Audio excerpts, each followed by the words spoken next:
Boa noite, muito obrigado. Sejam todos muitíssimo bem-vindos a mais uma reunião de estudo e prática da meditação Shinsokan, nessa segunda-feira maravilhosa em que podemos juntos elevar, orar e manifestar ainda mais a nossa natureza divina.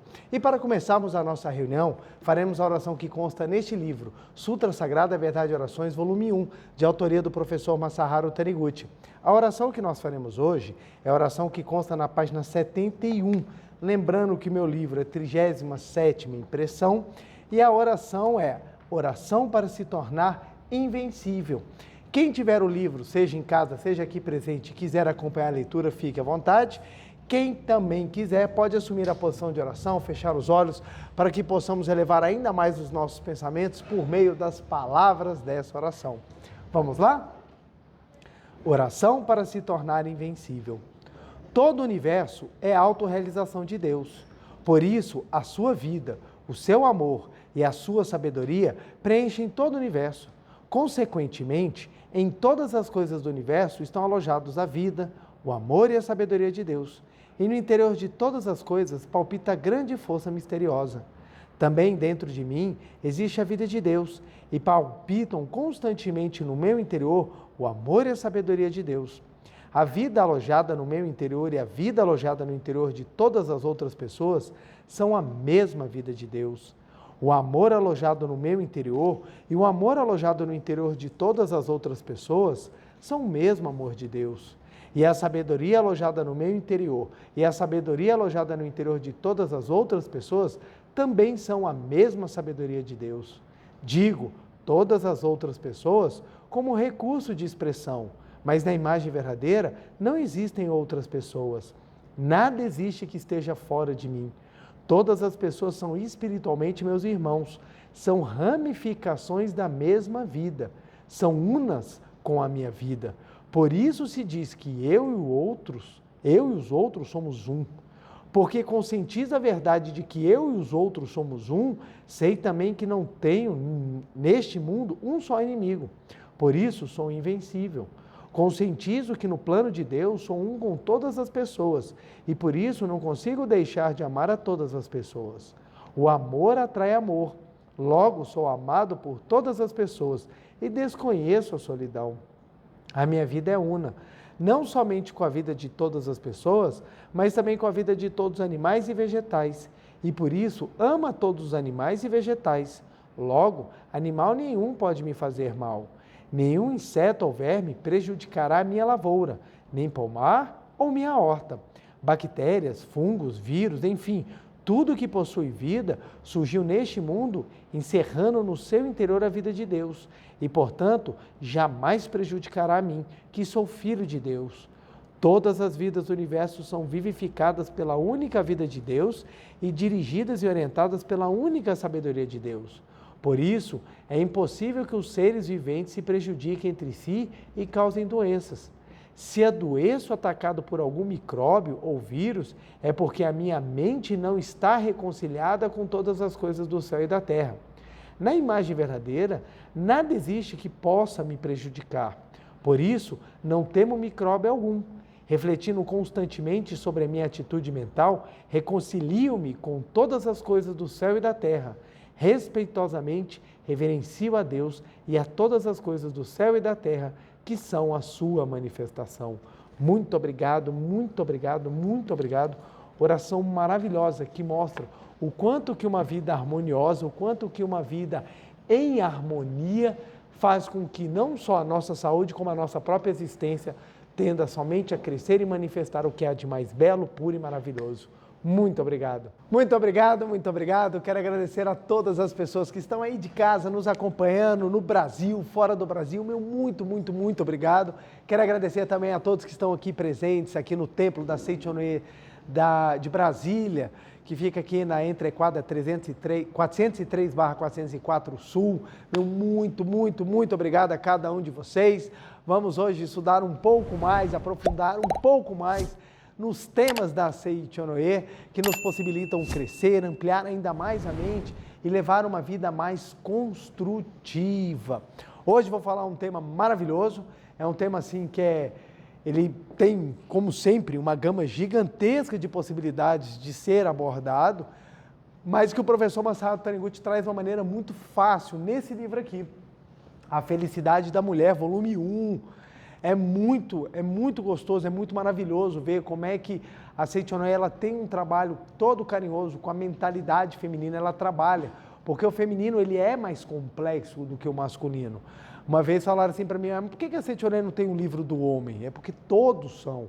O da mulher, por ter uma visão diferente de mundo, ter uma visão muito mais rica, é que precisa ser muito mais trabalhada. Olha que ponto interessante. Tem uma analogia que mostra muito bem como é que funciona isso.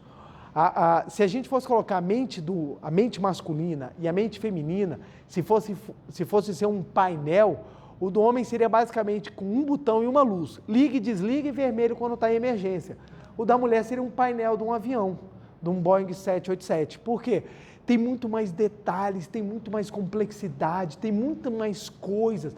A mulher com 14 anos, ela já está vivendo uma maturidade, uma explosão de coisas. E o homem com 14 anos está preocupado com ainda brincar. Hoje em dia, até que o brincar não está tanto, mas é muito mais simples, gente. Eu com 14 anos, eu estava brincando de bonequinho. Uma menina de 14 anos, às vezes, ela já está pensando até na construção de vida, de família. É uma outra mentalidade que nós, quando somos novos, a gente fica assim, por que será que as mulheres de 14 anos só olham para os caras mais velhos? É exatamente por causa da velocidade de amadurecimento da mulher. A mulher, ela amadurece mais rápido, o corpo da mulher amadurece, a mente da mulher amadurece. Então é muito bonito ver como é que a gente trabalha isso dentro da espiritualidade. Infelizmente, nos tempos modernos, em vez de nós valorizarmos exatamente a diferença e trazer a beleza daquilo que nós tiramos, há uma busca incessante de uma igualdade que ela acaba prejudicando o todo. Porque em vez de você valorizar a diferença e trazer na diferença a beleza e a grandiosidade do aprendizado, você tenta igualar. Então você começa a ter homens pensando exatamente como mulheres e mulheres pensando exatamente como homens. Então começa a ficar uma coisa meio igual e isso empobrece o crescimento espiritual. Presta bem atenção, eu estou falando de espiritualidade. Eu não estou falando de movimento social, eu não estou falando de busca de direitos, eu estou falando de espiritualidade. Porque nós viemos com missões espirituais a serem cumpridas. Eu estou trabalhando na esfera do propósito pelo qual você nasceu. É muito acima de qualquer ideologia que tem hoje em dia, que as pessoas defendem. Não é isso que eu estou falando. Eu estou falando de propósito.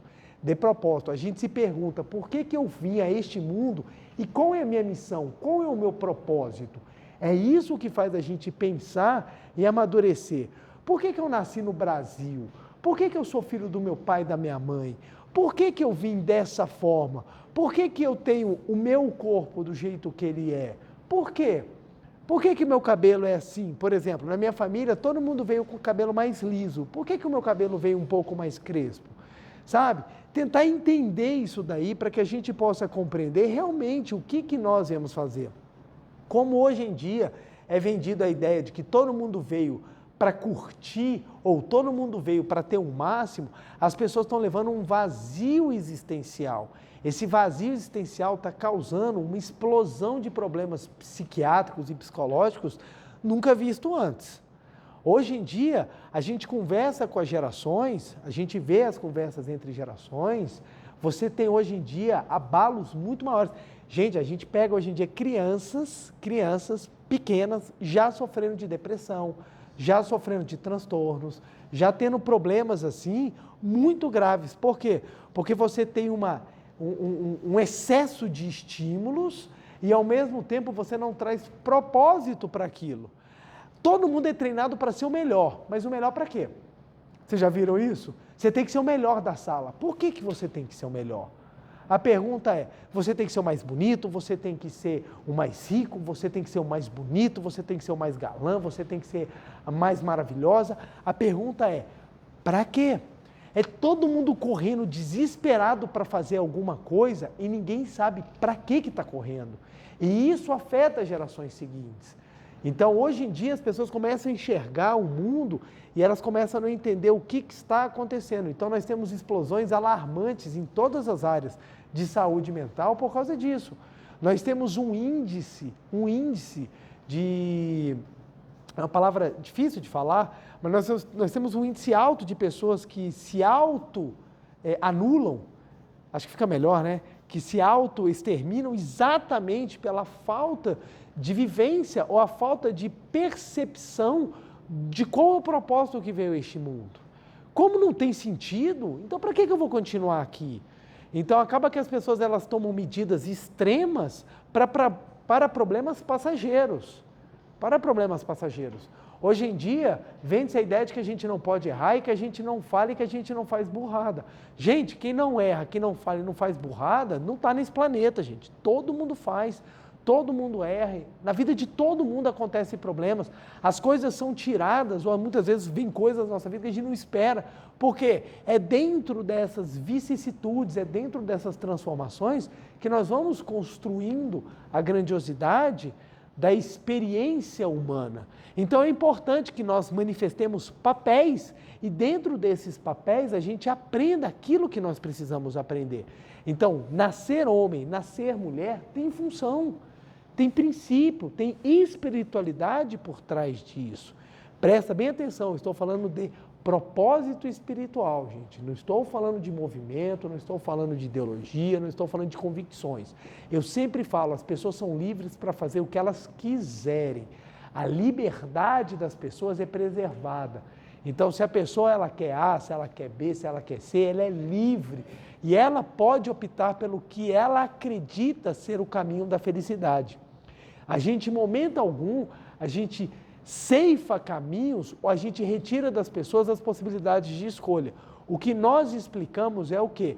A toda escolha tem uma consequência.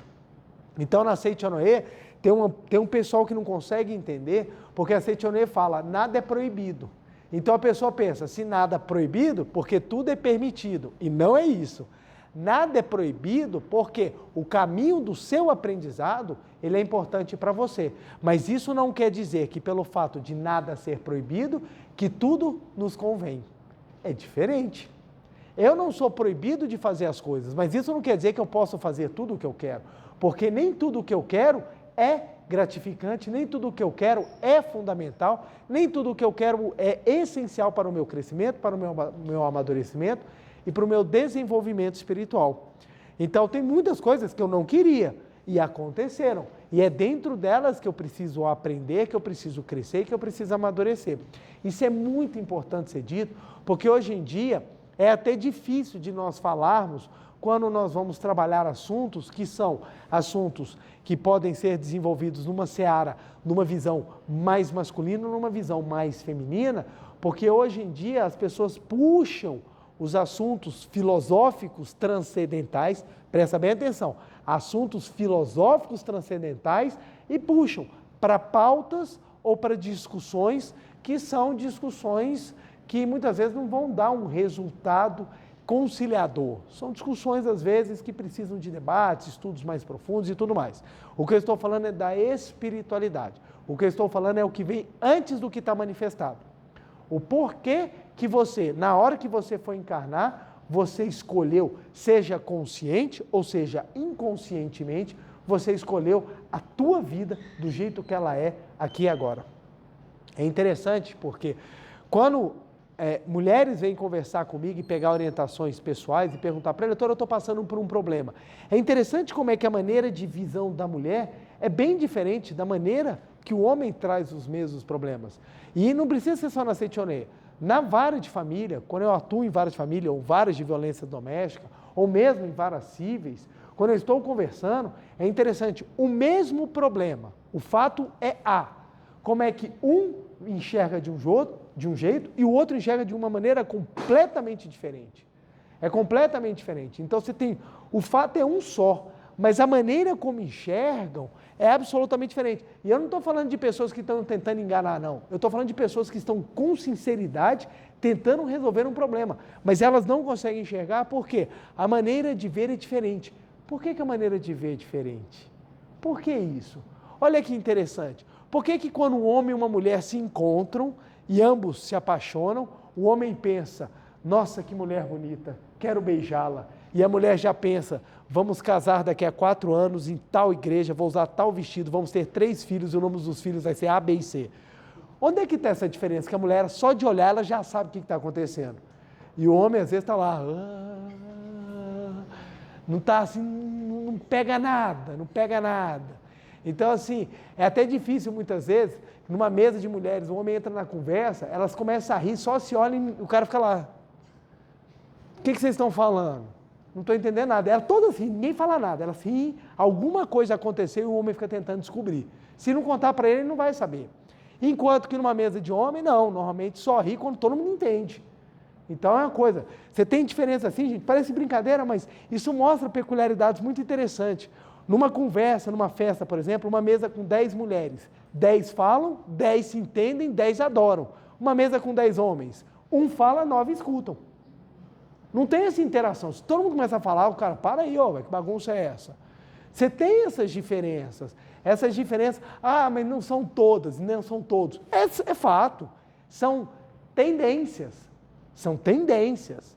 Nem todas as mulheres manifestam tais características, nem todos os homens manifestam tais características. Mas você tem algo em comum. Em comum. Olha que interessante. Gosto de filme, gosto de livro, por exemplo, gosto... filmes que os homens normalmente gostam, são filmes que têm explosão, correria, violência.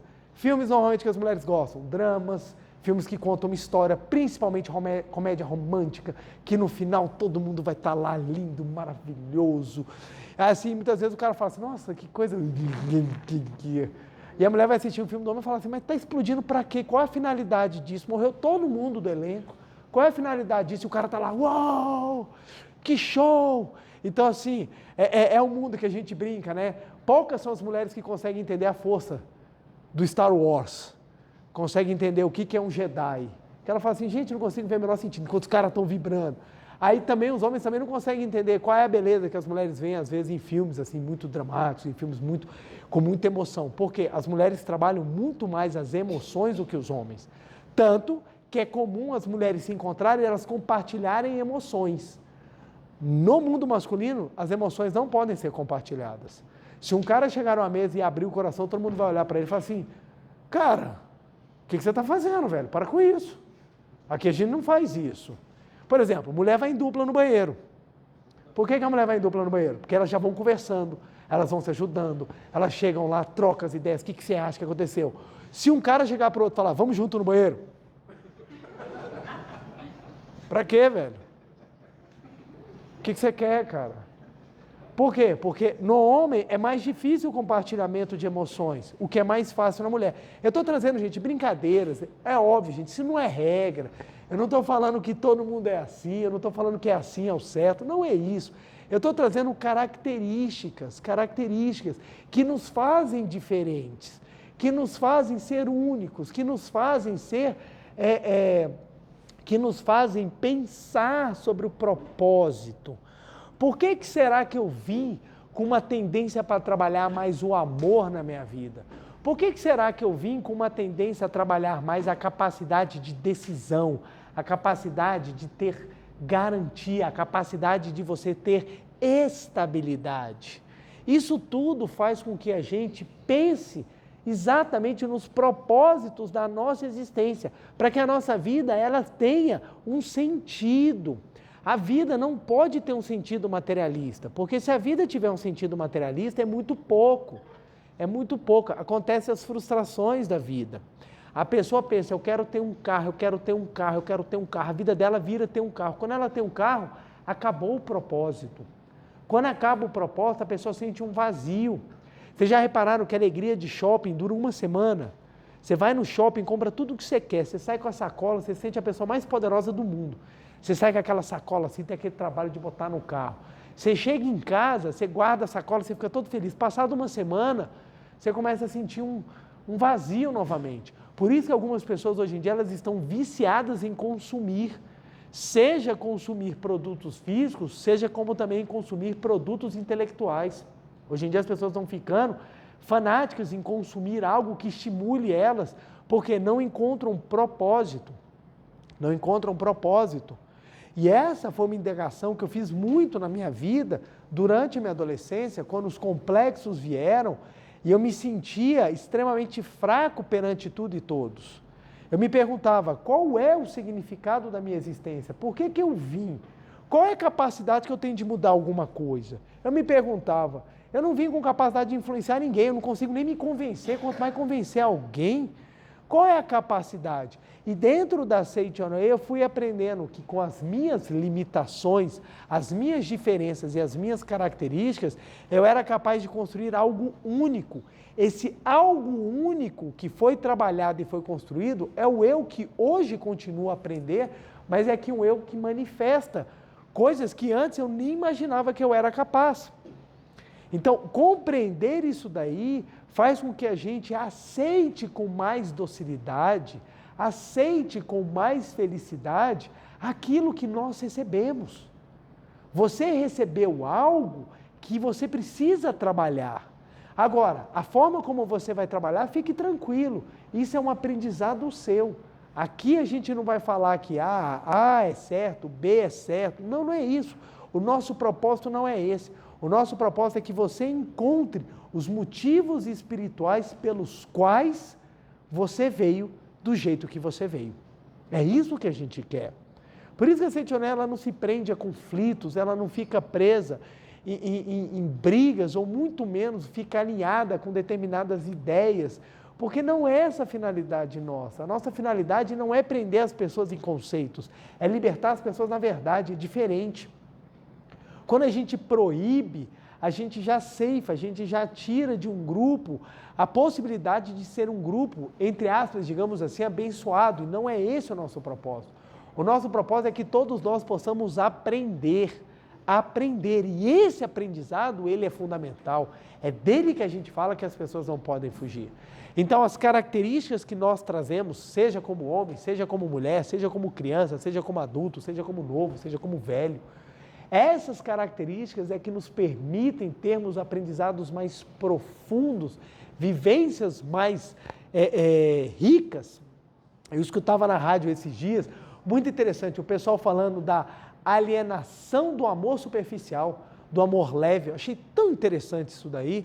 É uma psicóloga, ela discutindo sobre como é que as pessoas hoje em dia elas estão se tornando alienadas na maneira de se relacionar, porque os relacionamentos hoje em dia, as pessoas têm tanto medo, que elas não permitem um aprofundamento do relacionamento, com medo de se machucar. A ideia de que a gente vem a esse mundo para não sentir dor. Meu amigo, nós vemos no mundo do metiolate. Nós vemos do mundo de andar de bicicleta e você deixar metade da sua pele no asfalto quando você cai. A gente aprendeu que a gente precisa crescer e muitas vezes nós somos forjados na pancada, infelizmente. Uma vida que você não tem dificuldade, uma vida que você não tem sofrimento, é uma vida vazia, uma vida superficial. Eu não estou fazendo culto à dor, não. Eu não estou fazendo culto à dor. Eu estou mostrando como a vida ela é. Como a vida ela é.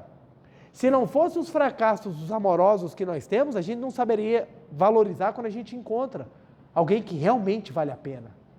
Se a gente não soubesse perder as coisas, a gente não valorizaria aquilo quando a gente tem. Se a gente não aprendesse a dor de bater, a dor de apanhar, a gente não saberia medir na hora de bater. Então, as coisas elas vêm para nos ensinar. Muito do que eu hoje em dia eu vejo de gratidão aos meus pais, eu só aprendi quando eu comecei a vivenciar a experiência pelas quais eles passaram. Porque a gente adora julgar, gente. Eu já vi, interessante, eu achei que eu tinha passado um concurso de juiz, mas eu vi que eu cheguei tarde demais. Todo mundo já é juiz antes do que eu. Todo mundo julga, todo mundo sabe de tudo, todo mundo fala de tudo.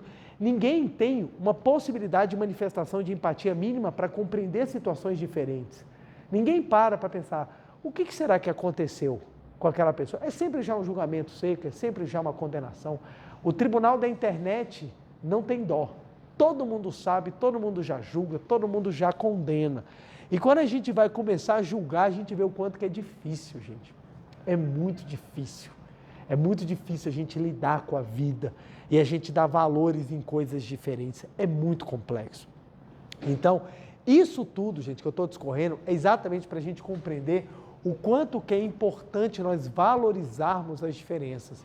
Eu acho lindo as características femininas, e eu acho lindo as características masculinas, porque quando trabalhadas, desenvolvem seres humanos saudáveis, amorosos, empáticos e gente que faz, que constrói valores grandiosos dentro de uma sociedade.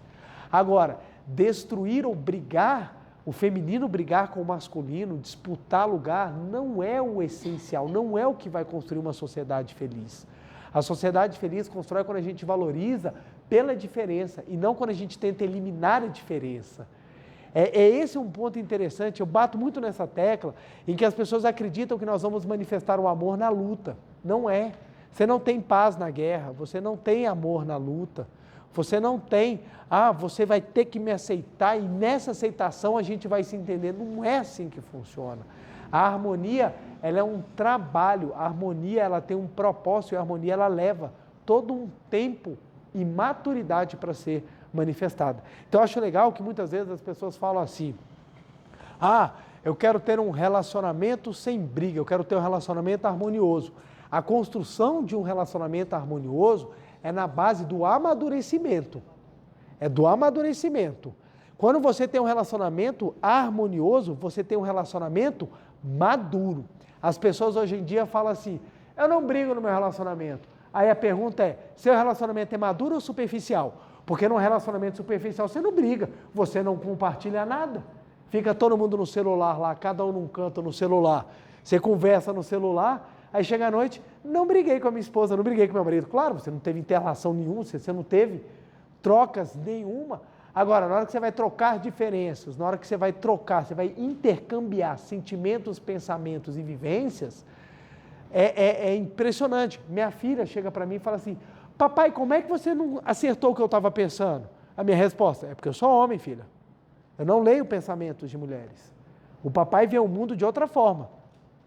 Aí ela estava indignada porque o irmão dela, meu filho de 5 anos, não reparou que ela cortou o cabelo. Ela falou assim, papai, o Guilherme não viu que eu cortei o cabelo. Bem-vindo. Os homens não reparam. Para reparar, você tem que apontar. Por quê? Se você balançar, o homem vai falar, está com a cabeça, pescoço está no lugar, o corpo está com os 2 braços, o que você quer que eu veja? Porque é uma característica. Mas eu conheço um cara que repara. Show de bola. Eu conheço uma mulher que não repara em nada. Show de bola. Isso são características, eu não estou falando que todo mundo é. Pois bem, dentro do livro da Felicidade da Mulher, o professor Masaru Taniguchi vai discorrer sobre os estágios do amor. Os estágios do amor, gente. Aí eu falo, gente, olha que lindo. Por que trabalha dentro do livro, do livro da mulher, os estágios do amor? Porque uma das características da feminilidade que encanta e enriquece o mundo é o amor. É o amor. O mundo, ele é mais belo porque a mulher nele manifesta o amor de uma maneira mais sublime do que o homem. É interessante. Mas tem muitos homens que amam. Sim. Tem muitas mulheres que não amam. Sim. Eu estou falando de características. Eu não estou falando de individualidades. Eu estou falando de características. Olha que interessante. Eu fiz um experimento com os meus filhos. Eu falei, deixa eu ver como é que é a percepção deles. Eu peguei 2 bonecas da minha filha, aí ela pequenininha, ela devia ter uns 2, 3 aninhos, e eu comecei a brigar com as bonecas. Pá, uma boneca socando a outra. Minha filha pegou, não papai, pegou cada boneca, cuidou e botou no bercinho e falou assim, cuidar papai, cuidar. Aí eu, sem nada comentar, nem mostrar, quando meu filho chegou na idade de 2, 3 anos, eu fui fazer o mesmo experimento. Eu peguei 2 bonecas e comecei a brigar. Meu filho pegou uma e começou, pá, pá, jogou a boneca, eu falei, gente, que coisa diferente, velho. Tacou a boneca, mas saiu espancando, começou todas as bonecas a brigarem, virou um ringue o quarto. Aí entrou minha filha, para minhas bonecas. Eu falei, olha que interessante. Já nasce com uma capacidade de cuidar. Não é à toa que é muito comum, infelizmente, nós observarmos uma sobrecarga na vida feminina exatamente por causa do exercício do amor. Porque no exercício do amor acaba a mulher sendo sobrecarregada com os cuidados da casa, com o trabalho e ainda o trabalho dos filhos. Então há toda uma necessidade de reconstrução do papel do pai para que ele possa também compreender que ele faz parte da manifestação do amor. Mas é interessante porque eu estava vendo a relação, eu observando, a minha esposa quando ficou grávida, o dia que ela ficou grávida ela já sabia. Ela virou e falou assim, eu estou grávida. Aí eu olhei assim, tem algum alarme? Tem alguma coisa? Como é que você sabe? Ela falou assim, eu sinto. No momento que minha esposa falou, eu sinto que eu estou grávida, ela já amava a minha filha. Eu estava começando a observar. Eu falo assim, que engraçado, a barriga dela começa a crescer, eu falo, gente, tem um ser. A primeira vez que eu vi o coração da minha filha bater, eu fiquei extremamente emocionado. Eu falei, gente, tem uma vida. E eu precisava aprender a conectar com aquela vida. A minha esposa já estava conectada. A minha esposa já sentia a vida. Então, a minha esposa já sentia que ela, a minha esposa e minha filha, também a mesma coisa com meu filho, já eram um. Viviam a mesma vida. Se alimentavam da mesma comida. Batiam o coração juntos. Então, era uma coisa assim linda. A minha esposa via... Não é à toa, gente, que é muito comum a mulher grávida ficar maravilhosa. Ela fica mais bonita diante de estar grávida. Por quê?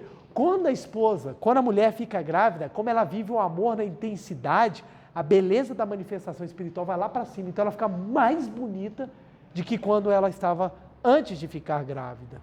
E eu reparava isso, eu falava com a minha esposa, nossa, você está tão bonita. Por quê? Porque manifesta o próprio amor. Manifesta o próprio amor. E o homem ele vai aprendendo a fazer isso. Então, é um trabalho diferenciado com o homem. Então, o homem ele vai tendo que aprender. Por isso que a gente tem que sempre entender nas diferenças e auxiliar. Então, minha esposa me auxiliava a eu aprender a manifestar o amor. Aí, quando a minha filha nasceu, eu comecei a criar um vínculo que a minha esposa já tinha. Quando minha filha nasceu, eu falei, aí está você. E a primeira preocupação minha, olha como é que é. A minha esposa já falou assim, minha filha amada, e eu lá na maternidade, e se chegar outro bebê, como é que eu sei quem é minha, quem é dos outros? Aí eu já estou lá procurando a minha filha, alguma manchinha, e minha filha tem uma pintinha na perna, que até hoje eu falei, essa pintinha que eu olhei e falei assim, é aqui ó, a minha que tem essa pinta aqui. E eu fiquei parado do lado, que eu falei, eu não sei como é que é, velho, tudo é igual para mim, um monte de bebê com cara de joelho. Eu falei, como é que eu vou saber qual que é minha, qual que não é? Enquanto não botou a roupinha, eu não fiquei quieto, porque eu falei, não, a roupinha eu sei qual que é. Aí, então assim, são diferenças. A minha esposa, só o calor ela já sabe, ela já sabia. Aí eu vou sentindo o que é essa conexão, na hora que minha filha está na maternidade chorando, eu chego para ela e falo assim, filhinha, o papai está aí, e ela para de chorar. Aí quem começa a chorar sou eu. Porque eu falei, me reconheceu, gente, pela voz, porque eu conversava com ela na barriga. Eu falava todos os dias, eu batia o maior papo com a minha filha na barriga. Então ela já ouvia a vibração da minha voz e já reconhecia. Eu falava, gente, é a conexão, é o amor que faz essa conexão. A sabedoria, gente, aceite ou não, ensina o que é sabedoria e o que é o amor de uma maneira fantástica, gente, fantástica. Olha que lindo. A sabedoria é aquilo que divide. A sabedoria, ela divide para ela otimizar, para ela dar potencial. Então, o exemplo melhor que a gente tem, ou pelo menos que eu gosto de passar, um exemplo que eu adoro, melhor dizendo, é a nossa gaveta de talher. A gente abre nossa gaveta de talher e a sabedoria nos ensina. Colher é num lugar, garfo é na outra e a faca é na outra. Por que a gente separa? Pode parecer óbvio, mas na hora da gente abrir a gaveta, a gente poder pegar o instrumento que a gente precisa de maneira rápida e de maneira eficiente. Imagina, você está precisando abrir alguma coisa, você pega a colher, você começa a tacar as coisas, e quando você está com pressa, nunca vem a que você precisa. Então, quem tem aquela gaveta que mistura todos os utensílios, sabe. Bota o ovo na frigideira, você vai tentar pegar a espátula, onde é que ela está? Sumiu. Você pega tudo, menos a espátula. Então, a gente organiza as coisas para ficarem fáceis. Esse é o papel da sabedoria. E qual é o papel do amor? É juntar. A sabedoria divide garfo, colher e faca. E o amor junta garfo, faca e colher para a gente poder comer com alegria. Eu acho lindo isso, porque a sabedoria divide e o amor unifica. Então nós escolhemos com sabedoria para que possamos manifestar o amor. Então um casamento, um relacionamento, é um relacionamento em que nós escolhemos com sabedoria, em tese, nós buscamos com sabedoria para que nós possamos manifestar o amor. Então é na diferença que eu vou entender a unicidade. É na diferença que eu vou aprender a manifestar aquilo que é um na essência. E esse é o papel do amor. Quando a gente vai falar dos 4 estágios do amor, nós estamos falando exatamente desse trabalho que é o da unificação espiritual daquilo que é essência. Então, quando você começa a se olhar com amor, você ter uma visão diferenciada. Eu falei isso tudo, eu fiz esse prólogo gigantesco, simplesmente para chegar nesse ponto e poder explicar para vocês. Entender o porquê que você veio é um passo essencial para você ter autorrespeito e autoamor. A gente se despreza muito. A gente se valoriza no egoísmo, mas a gente não se valoriza na espiritualidade. E isso é um caminho errado, porque quando a gente se valoriza no egoísmo, a gente acaba machucando. Quando a gente se valoriza na espiritualidade, a gente se vivifica. A gente se vivifica. Eu achei muito interessante, eu já vi pessoas tomando decisões assim, baseadas na espiritualidade, que eu achei muito, que são bonitas, sabe? São bonitas. Eu conheci um senhor que ele passou muitos anos, ele ficou viúvo e ele passou 10 anos cuidando dos filhos. Tinha 2 filhos, passou 10 anos cuidando dos filhos e não entrou num novo relacionamento.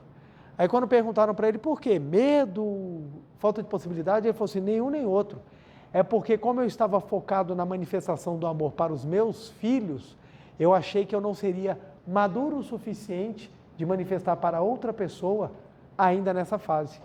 Eu achei aquilo tão bonito, eu falei, cara, que interessante a maneira de ver. Por quê? Porque foi um amor baseado no seguinte, não só manifestar o amor pelos meus filhos, mas manifestar por uma pessoa que eu sequer conheço. Sequer conheço. Tem pessoas que terminam relacionamentos e saem correndo para entrar em outros relacionamentos pela incapacidade de ficar sozinho. E acaba que sai machucado de um e vai machucar outro, porque não curou as feridas. E às vezes nós precisamos curar as feridas para amadurecer. É esse amadurecimento que vai construir um próximo relacionamento muito mais saudável e menos destrutivo. Então, entender isso daí, entender o quanto que você tem que também ter alto valor espiritual e ter uma visão própria, faz com que você seja uma pessoa muito mais ciente daquilo que você realmente quer. As pessoas complexadas, elas dependem muito do que o outro pensa.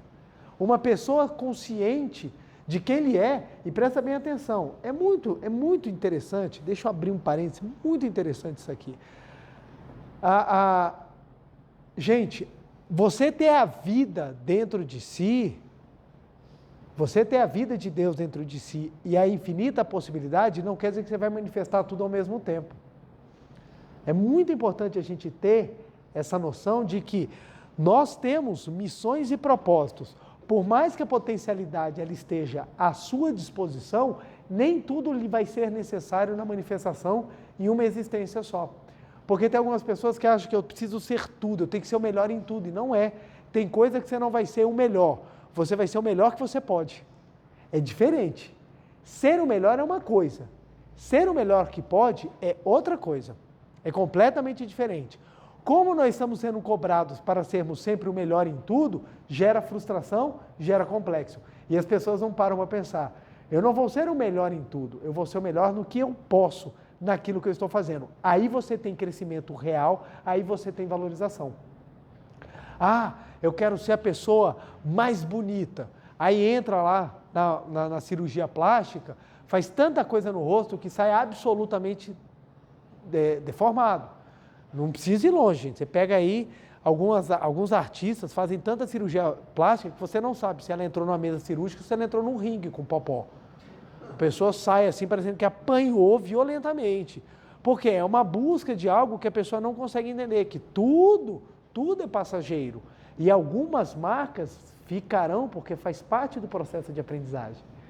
Então é interessante, porque eu tenho que ser o melhor nisso, eu tenho que ser o melhor. E eu vejo, nós tivemos um experimento, acho que foi na Inglaterra, muito interessante. Acho que Estados Unidos, em que o cara montou um grupo de teatro, que o grupo de teatro é os medíocres. Os medíocres. Por quê? Não é porque ele está valorizando a mediocridade, mas ele queria tirar o peso de ser obrigado a serem os melhores. Então, participava quem queria fazer teatro. Não era quem queria, eu quero ser artista, eu quero ser o melhor. E o grupo começou a crescer tanto porque as pessoas perderam a pressão de querer ser o melhor. Eu não quero ser o melhor, eu só quero fazer teatro.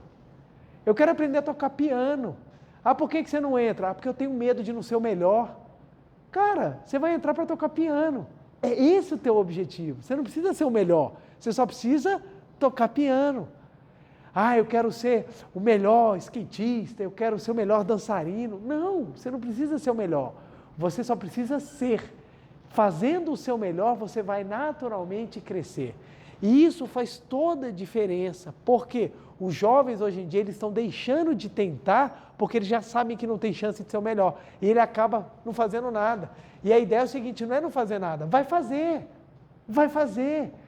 Porque você vai se divertir com isso, você vai crescer com isso, você vai construir outros valores. Os melhores ficam na margem daqueles que estão aptos ou dispostos a pagar o preço para chegar onde vai chegar. Então, presta bem atenção. Ter as potencialidades não quer dizer que você vai ser o melhor em tudo, em todas as áreas. Ter a potencialidade é saber que você pode crescer sempre.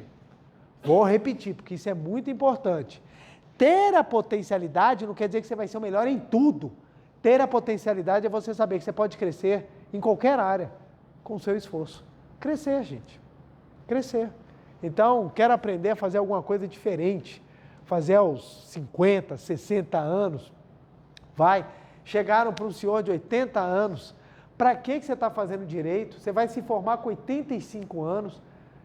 Aí ele falou assim, você está pensando em formatura e mercado de trabalho, eu estou pensando em autodesenvolvimento, são duas coisas completamente diferentes. Ele fez a faculdade de Direito porque ele falou, eu posso, ele usou a potencialidade dele. Ele vai se formar aos 85 anos, ele vai ser o melhor advogado do mundo? Talvez não, mas ele vai ser um advogado. É esse o ponto que faz a diferença, é você começar a entender, posso não ter o melhor cabelo do mundo, posso não ter o cabelo liso, como todo mundo tem, mas eu tenho um cabelo mais apropriado, e é com ele que eu vou trabalhar, e é com ele que eu vou me harmonizar. Porque se a gente não começa a visualizar assim, a gente vai sempre se cobrar. Não sou a pessoa mais forte, não sou a pessoa mais elegante do mundo, mas eu sou uma pessoa que eu me esforço para conseguir manifestar a estética naquilo que ela tem, e assim a gente vai crescendo. Olha, isso é amor, gente, é você ter uma visão amorosa de um viés espiritual. Não tenho a voz de galã de novelas e muito menos de locutor de rádio, mas a voz que eu tenho é com ela que eu trabalho para levar as vibrações de amor que pulsam dentro de mim. São pequenos exemplos que mostram o quanto que a gente pode se valorizar pelo que a gente é. E espiritualmente falando, uma vez um rapaz, ele mandou uma mensagem para mim falando assim, preletor, eu detesto o jeito que você fala, porque você fala, você movimenta, você faz as coisas, você pula, e eu acho que a espiritualidade ela tem que ser passada de forma serena, tem que ser passada assim de forma centrada, eu acho você às vezes até muito palhaço. Foi nessa forma que ele me criticou. A minha resposta para ele, agradeço muitíssimo a sua observação, poxa, que pena que eu não posso lhe agradar, mas se preocupa não, tem um monte de preletor na Seitonei que pode falar do jeitinho que você gosta, porque o jeitinho que eu consigo falar é esse. Eu sou espalhafatoso, esse é meu jeito, é assim que eu me comunico, é assim que eu me expresso, é assim que eu me sinto. Então não se preocupa não, se você não gosta, a minha missão talvez não seja com você, minha missão talvez seja com outras pessoas, as quais eu consiga tocar o coração. Eu não estou aqui para agradar todo mundo, eu estou aqui para fazer o que é necessário. E a única forma que eu tenho é com o que eu tenho. Se não é suficiente, não tem problema. Mas para mim eu me esforço cada dia mais para ser um ser humano melhor, para conseguir passar esse ensinamento que me ajudou tanto na minha vida. E eu acredito que possa ajudar também na vida dos outros. Então é entender, em vez de eu enfiar num quarto e falar assim, ah, meu Deus, não gostam de mim, porque isso vai acontecer. Vai acontecer. Como você chega nos locais, por exemplo, nas festas, e a pessoa vira e fala assim, nossa, te acho feio? Não tem problema. Minha mãe me acha lindo. Minha filha, então, não tem problema. Por quê? Porque a gente acha, não, todo mundo tem que me achar bonito. Não, ninguém precisa me achar bonito. O principal é você saber. Posso não ter as belezas físicas consideradas belas para a generalidade, mas o que eu estou buscando é aquilo que embeleza por dentro. São valores espirituais que façam com que a beleza física de outrora e a não beleza física do hoje não importem mais para a minha existência. Para a minha existência. Ou seja, que as minhas ações sejam mais bonitas do que o próprio mensageiro. É esse ponto. E isso, gente, é o trabalho dos 4 estágios do amor. Olha só que legal. O professor Masaharu Taniguchi fala, na página 59, os 4 estágios do amor.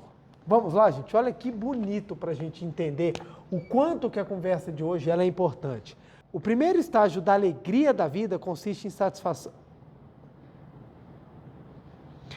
O primeiro estágio da alegria da vida consiste na satisfação de sermos amados. O primeiro estágio é sermos amados. É quando você está na sala de aula e uma coleguinha sua, um coleguinha seu, fala assim, ó, fulana está gostando de você. Aí você, rapaz, ó o primeiro, sou amado. A criança, ela é alegre porque ela sente o amor dos pais. É o primeiro estágio. É o estágio que muitas pessoas permanecem durante uma vida inteira e que ele precisa ser trabalhado.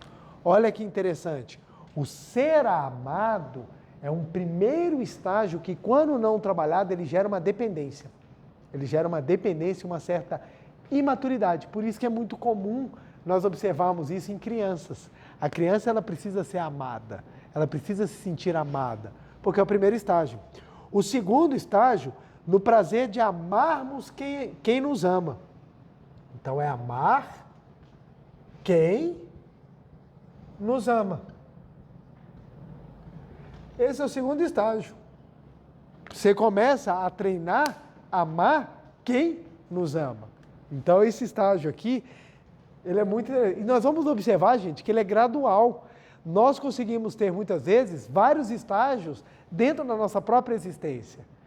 Então, a gente começa, por exemplo, em relação à família, a gente consegue, às vezes, ter um amor mais digamos assim, mais elevado, mas num relacionamento a 2, o nosso amor ele diminui um pouquinho o nível. Por quê? Porque tudo é questão de maturidade, tudo é questão de aprendizado também. Vamos ver o terceiro nível do amor.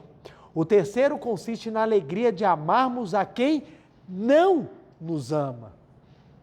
Amar quem não nos ama.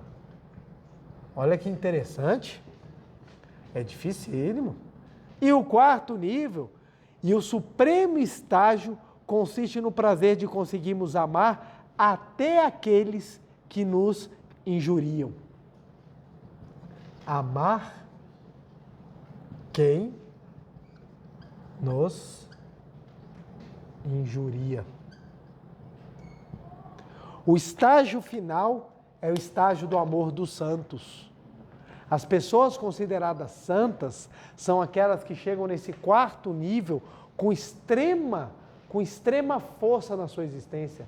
Ama até aqueles que dela falam mal ou que dela tratam mal. Então, quando a gente observa isso daqui, a gente fala que interessante. Olha por que você nasceu do jeito que você nasceu. Olha que profundidade. As pessoas trabalham o amor, muitas vezes, com um viés sentimentalista. Não é um viés concreto, não é um viés de vida. É simplesmente uma palavra genérica para você tentar explicar um sentimento. E essa palavra amor, quando ela é trabalhada sem espiritualidade, ela gera distorções absurdas. Eu já ouvi de cidadão, de um sujeito, envolvido numa situação de violência doméstica. Eu perguntei para ele por que ele agrediu a companheira e a resposta dele foi, porque eu amo. E você vê agressões de todos os lados, não é só de um lado para o outro, você vê de todos os lados agressões acontecendo porque as pessoas falam, eu estou agredindo porque eu amo, isso aí é amor, eu vou destruir a vida dele porque eu amo. Eu já ouvi isso. Tem pessoas que falam, eu já vi uma vez uma senhora falando, eu gosto do meu marido bem feio para que ninguém olhe para ele, porque eu amo ele. Então, ou seja, vai ser o bicho mais feio do mundo, porque ninguém vai olhar, não vou precisar ter ciúmes. Mas, ou seja, é destruir o outro por causa do seu medo. Eu vou deixar o outro sucumbir porque eu tenho medo de perder. Então, isso não é amor. Então, hoje em dia, as pessoas elas pegam egoísmo, elas pegam medo, elas pegam insegurança, elas pegam violência, elas pegam desarmonia, elas pegam insatisfação e colocam uma palavra bonita chamada amor. Aí fica tudo lindo, gente. Aí eu faço isso porque eu amo, aí fica todo mundo, ai que coisa linda, não tem nada disso. Quando a gente estuda os estágios do amor, a gente vê o tanto de baboseira que as pessoas falam utilizando a palavra amor. A palavra amor e a palavra modelo são duas palavras que são utilizadas para tudo. A mulher não tem função, não sabe o que faz da vida, só porque é bonita ela vira modelo. Aí você pega uma modelo de carreira, a mulher que tem que ralar, tem que ter toda uma alimentação direcionada, tem todo um trabalho, é confundida com qualquer uma. Por quê? Porque usa a palavra assim de forma... Porque hoje em dia você não pode falar algumas coisas, hoje em dia você tem que ser eufêmico em tudo. Então, por exemplo, a pessoa trabalha o quê? Apertando o botão em elevador. Assessorista, não. Ele é transportador de pessoas no interior de edifícios. Olha que coisa chique. Tudo é gourmetizado hoje em dia. Tudo tem que ser gourmetizado. Então, por exemplo, a lei fala autor e réu. Ninguém quer ser chamado de réu. Então a gente fica usando outras palavras, que ninguém quer ser chamado de réu, porque tem a ideia de que réu já é uma pessoa ruim. Gente, qualquer pessoa pode ser réu. O que não pode é ser condenado, é diferente. Réu qualquer um pode ser, gente. Qualquer um pode entrar na justiça e falar qualquer coisa contra você. O fato de ser réu não quer dizer que você perdeu. O problema não é ser réu, o problema é ser condenado. São duas coisas completamente diferentes. Gente, vocês não têm ideia de quantos processos os autores perdem. Quando a gente entra e começa a ver a demanda judicial, às vezes é mais comum o autor perder do que o réu, porque tem muita gente também que acha que qualquer coisinha, botaram o meu canudinho de cabeça para baixo no suco, vou entrar na justiça. E lá vem aquelas coisas preciosas. Vocês terem ideia, gente, eu já julguei processo por causa de banheiro sujo, eu já julguei processo por causa de saco de biscoito, eu já julguei processo por causa de 3 din-dins.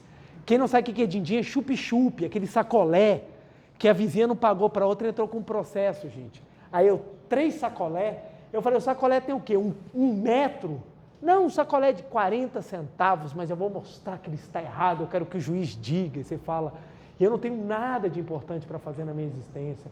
Eu já fiz audiência, que é a briga do marido e da mulher, porque o cara não escovava os dentes e não tomava banho. E o acordo foi do cara tomar banho e escovar os dentes. Aí eu fiquei imaginando eu mandando o oficial de justiça, vai lá, cheira o bafo dele, o sovaco, para verificar se ele está cumprindo a determinação judicial. Porque é a incapacidade que as pessoas estão tendo de manifestar o amor, gente. De manifestar a empatia, a capacidade de entender, compreender aquilo que está ao redor. E isso vem dentro dos estágios, gente. Porque hoje em dia, nós temos que ser amados. Todo mundo tem que me amar pelo que eu sou, não pelo que eu faço. É o primeiro erro. Você obriga todo mundo a gostar de você. Ninguém é obrigado a gostar da gente. Quer você queira, quer você não queira. Desculpa se você vai ficar ofendido, mas essa é a verdade. Ninguém é obrigado a gostar de você. Esse é o primeiro ponto que traz para a gente maturidade dentro da nossa própria família. A família são espíritos unidos, mas não necessariamente o amor está construído dentro dela. Se você não recebeu o amor, a sua missão é aprender a construir o amor. E é aí que você vai tirar os bons frutos.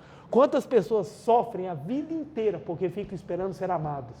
E às vezes não é a tua missão nessa vida ser amado como você espera. Mas nada te impede que você aprenda a amar. É por isso que na Seitione a gente fala, quando você ama, você é mais feliz do que quando você é amado. Porque o sentimento de ser amado, você sempre depende de alguém. Eu dependo que alguém me ame para que eu seja feliz. Mas quando você eleva o amor, você passa a amar. E quando você passa a amar, você descobre que você tem a força de manifestar o amor independentemente de qualquer pessoa. Eu não dependo de uma pessoa para viver o amor, porque eu posso amar, independentemente de qualquer situação. Então você se eleva. Aí você começa amando quem ama você. É bem mais fácil, né, gente? É bem mais fácil. E à medida que você vai elevando esse amor, você vai estudando, você vai aprofundando a espiritualidade, você começa a amar até quem não te ama. E aí começa a vir o exercício do perdão, vem o exercício da purificação, vem o exercício da elevação. E por fim, aqueles que trilham o caminho da profunda espiritualidade, eles amam incondicionalmente a todo mundo. E é onde nós encontramos os homens maravilhosos que transformam a humanidade quando eles manifestam esse amor. Homens que já viveram há mais de 2.000, 2.500 anos, que transformam pela capacidade de amar. Eu estava vendo a história de Gandhi e eu achei impressionante porque Gandhi viveu num momento muito conturbado quando a Índia, o território da Índia era ocupado pela Inglaterra. E ele levantou uma bandeira de fazer resistência sem levantar armas.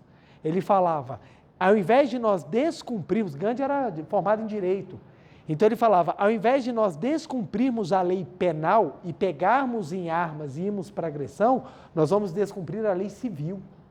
Então ele tinha uma outra maneira, ele falava, se baterem na gente, levante-se e não revide, porque nós vamos trabalhar uma outra forma. E ele tem uma vida de muitas dificuldades. Quando a Inglaterra sai, há uma briga que gera divisão do território da Índia com o Paquistão e tudo mais, e você tem todo um problema geopolítico que culminou em vários conflitos armados entre pessoas que se encontravam, e Gandhi falava só assim, eu vou entrar em greve de fome. Todo mundo parava de brigar. Gente, eu fiquei impressionado. Todo mundo parava de brigar porque o Gandhi entrava em greve de fome.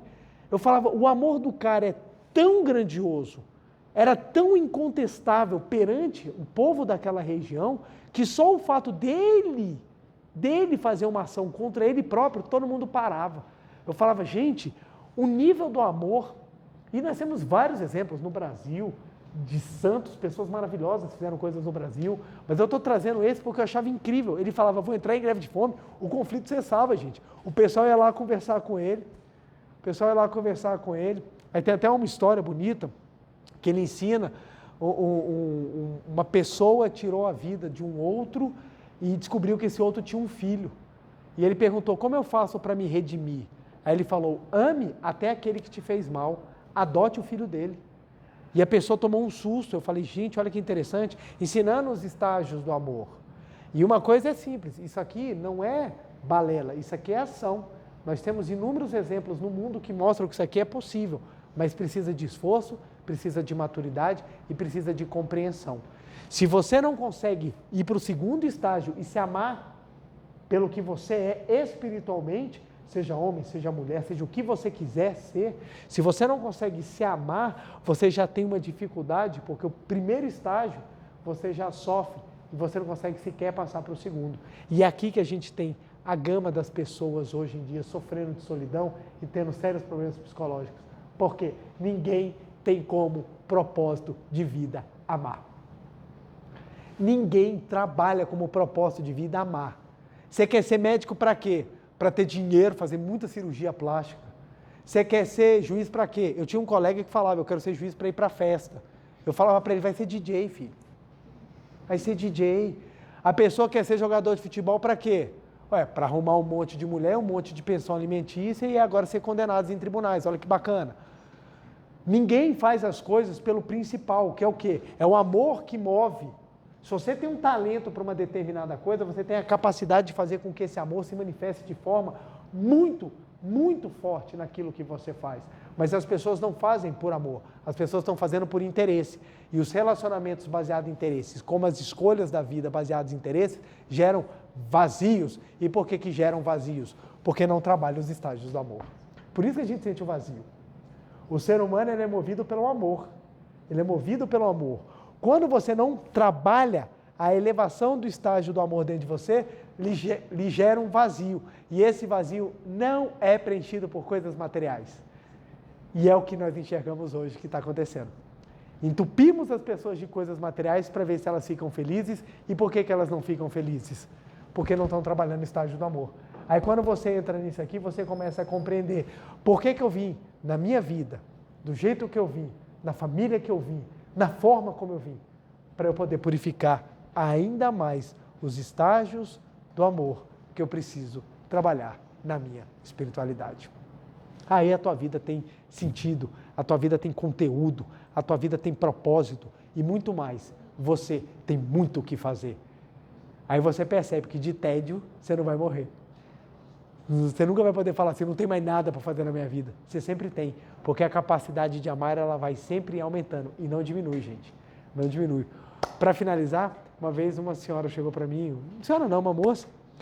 Ai, preletor, mas eu já amo meu marido no máximo. Eu falei, ô coitado. Por que coitado? Se você já acha que está no máximo, nossa, ele vai sofrer muito. Claro que eu falei brincando. Eu falei para ela, presta bem atenção, olha o tanto que você tem para aprender do amor, como é que você pode falar que você está no máximo? É porque você está nessa parte aqui e está começando a achar que ama pra caramba. Eu amo ele pra caramba porque eu faço isso. Não é isso. Não é isso. Amar é uma capacidade de você manifestar a espiritualidade interior dentro de você nas mais variadas situações. Aí quando você vê, quando Jesus Cristo fala, amai até os seus inimigos. Em que nível de amor que ele está falando? Ó, amar até os teus inimigos. Aí você fala, cara, que interessante, olha como é que o amor ele é escalonado, ele tem o seu trabalho a ser feito. Aí você começa a parar para pensar nos seus relacionamentos. Eu não estou falando só de relacionamento amoroso, não. Relacionamento em tudo na vida. Amigos, família, você com você mesmo. Como é que tem sido o nível do amor que eu tenho trabalhado? Como é que eu tenho desenvolvido isso com as pessoas? Eu sou uma pessoa que produzo situações de amor, eu sou uma pessoa que tenho produzido situações de conflito, de raiva, de disputa. Porque aí eu preciso entender aonde eu tenho que trabalhar, aonde eu preciso amadurecer e aonde eu vou crescer para manifestar ainda mais o amor. Por experiência própria, na hora que eu saí desse estágio, passei para esse e comecei a ter vislumbres do que é um estágio mais evoluído, só alegria. Por que só alegria? Porque você começa a ter uma sensação de completude muito grande quando você começa a amar, independentemente daquilo que recebe. Dar presente é mais gostoso do que receber presente. Porque dar presente é um exercício de manifestação de amor, mesmo aqueles que não se importam.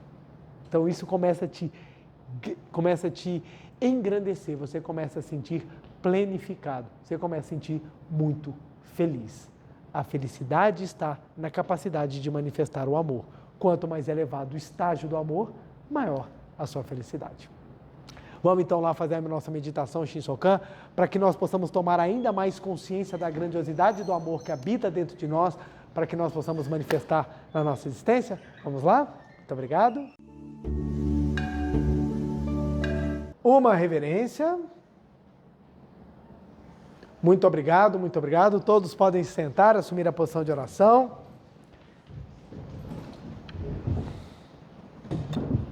Fazer a meditação Shinsokan também é um ato profundo de amor.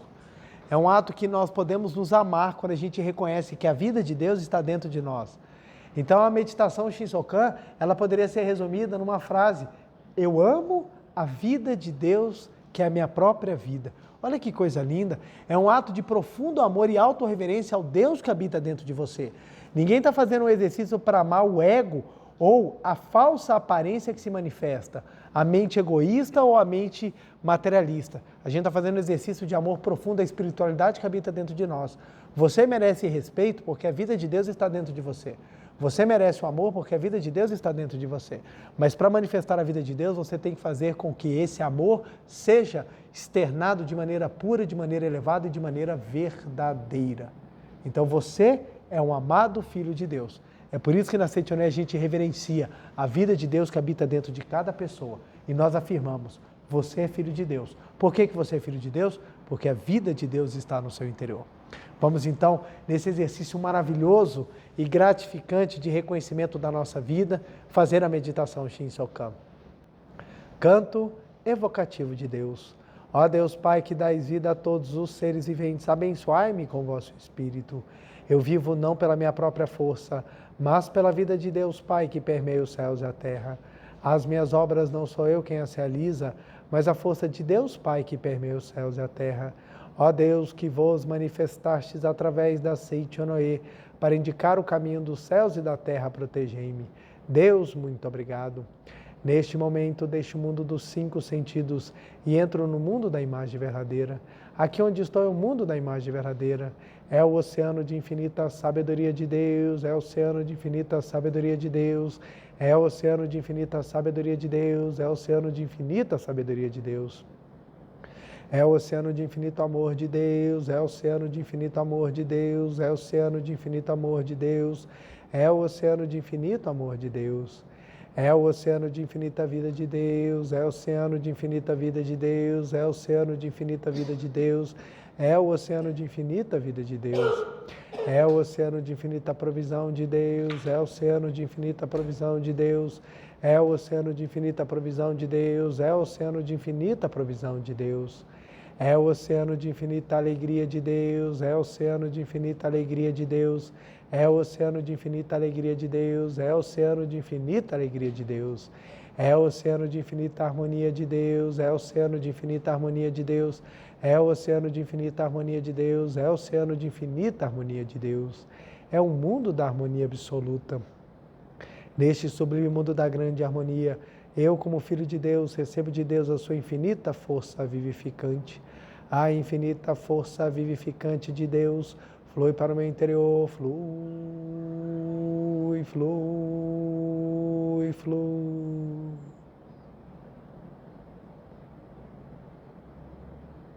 Pela luminosa força vivificante de Deus, sou preenchido, sou vivificado, sou preenchido, sou vivificado, sou preenchido, sou vivificado, Deus. Muito obrigado. A infinita força vivificante de Deus flui para o meu interior, flui, flui, flui. Pela luminosa força vivificante de Deus, sou preenchido, sou vivificado, sou preenchido, sou vivificado, sou preenchido, sou vivificado, Deus. Muito obrigado.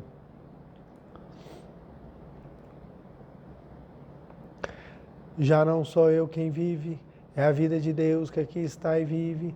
Já não sou eu quem vive, é a vida de Deus que aqui está e vive. Já não sou eu quem vive, é a vida de Deus que aqui está e vive. É a vida de Deus que aqui está e vive. Deus, muito obrigado, muito obrigado, muito obrigado.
Já não sou eu quem vive, é a vida de Deus que aqui está e vive. Já não sou eu quem vive, é a vida de Deus que aqui está e vive. Deus, muito obrigado, muito obrigado, muito obrigado. Oração pela manifestação da imagem verdadeira do Brasil. Neste momento, flui do mundo da imagem verdadeira, infinita sabedoria, infinito amor de Deus. Através dessa infinita força, o Brasil se torna tão perfeito como já o é no mundo da imagem verdadeira. Deus, muito obrigado. Neste momento, flui do mundo da imagem verdadeira, infinita sabedoria, infinito amor de Deus. Através dessa infinita força, o Brasil se torna tão perfeito como já o é no mundo da imagem verdadeira. Deus, muito obrigado. Oração pela paz mundial. O infinito amor de Deus flui para o meu interior e em mim resplandece como uma brilhante luz espiritual de amor. A luz espiritual de amor cresce e cresce em intensidade, cobrindo o coração de todo o povo da Ucrânia, de todo o povo da Rússia, de todos os povos do mundo, somente com pensamentos de amor, paz, ordem da verdade centrada na vontade de Deus. O infinito amor de Deus flui para o meu interior e em mim resplandece como uma brilhante luz espiritual de amor. A luz espiritual de amor cresce e cresce em intensidade, cobrindo o mundo completamente, preenchendo o coração de todas as pessoas, do interior de todos os animais, plantas e fungos, somente com pensamento de amor, paz, ordem da verdade, centrada na vontade de Deus. Muito obrigado, muito obrigado. Canto da grande harmonia. A harmoniosa vida de Deus ilumina o universo e no mundo reina a paz. A harmoniosa vida de Deus ilumina o universo e no mundo reina a paz. Muito obrigado. Fim da meditação. Podem fazer a postura. Aos que estão aqui presentes, podem se levantar, por favor, para a reverência. Uma reverência. Muito obrigado, muito obrigado. Podem se sentar rapidamente. Vamos lá. Primeiro, nossa meditação Shinsokan todos os dias, porque é fundamental, é essencial para a manifestação da nossa imagem verdadeira, da percepção da vida de Deus. Segundo, a gente pode repetir essa frase aqui. O amor de Deus flui sempre